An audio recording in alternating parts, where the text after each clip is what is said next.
નમસ્તે, અમદાવાદના હવામાન કેન્દ્રના દૈનિક હવામાન અહેવાલમાં આપનું સ્વાગત છે। ચાલો ગુજરાત રાજ્યના મુખ્ય હવામાન વિશે સંક્ષેપમાં ચર્ચા કરીએ। છેલ્લા 24 કલાક દરમિયાન સમગ્ર પ્રદેશમાં હવામાન શુષ્ક રહ્યું।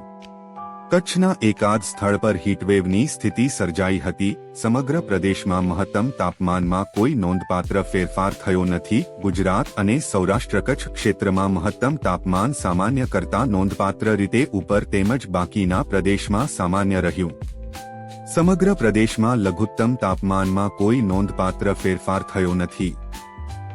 ઉત્તર ગુજરાત ક્ષેત્રમાં લઘુત્તમ તાપમાન સામાન્ય કરતાં નોંધપાત્ર રીતે ઉપર હતું। દક્ષિણ ગુજરાત અને સૌરાષ્ટ્ર કચ્છના ભાગોમાં સામાન્ય કરતાં વધુ હતું। રાજકોટમાં સૌથી વધુ મહત્તમ તાપમાન 39.8 ડિગ્રી સેલ્સિયસ નોંધાયું હતું। અમરેલીમાં સૌથી ઓછું લઘુત્તમ તાપમાન 17.2 ડિગ્રી સેલ્સિયસ નોંધાયું હતું। વર્તમાન હવામાનની પરિસ્થિતિ મુજબ 17 માર્ચ સુધી રાજ્યમાં હવામાન સામાન્ય રીતે શુષ્ક રહેવાની સંભાવના છે। ત્યારબાદ 18, 19 અને 20 માર્ચે ગુજરાત પ્રદેશ અને સૌરાષ્ટ્ર કચ્છમાં છૂટાછવાયા સ્થળોએ ગાજવીજ સાથે હળવાથી મધ્યમ વરસાદ થવાની સંભાવના છે। આગામી 5 દિવસમાં મહત્તમ તાપમાનમાં ધીમે ધીમે 2 થી 4 ડિગ્રી સેલ્સિયસનો ઘટાડો થવાની સંભાવના છે।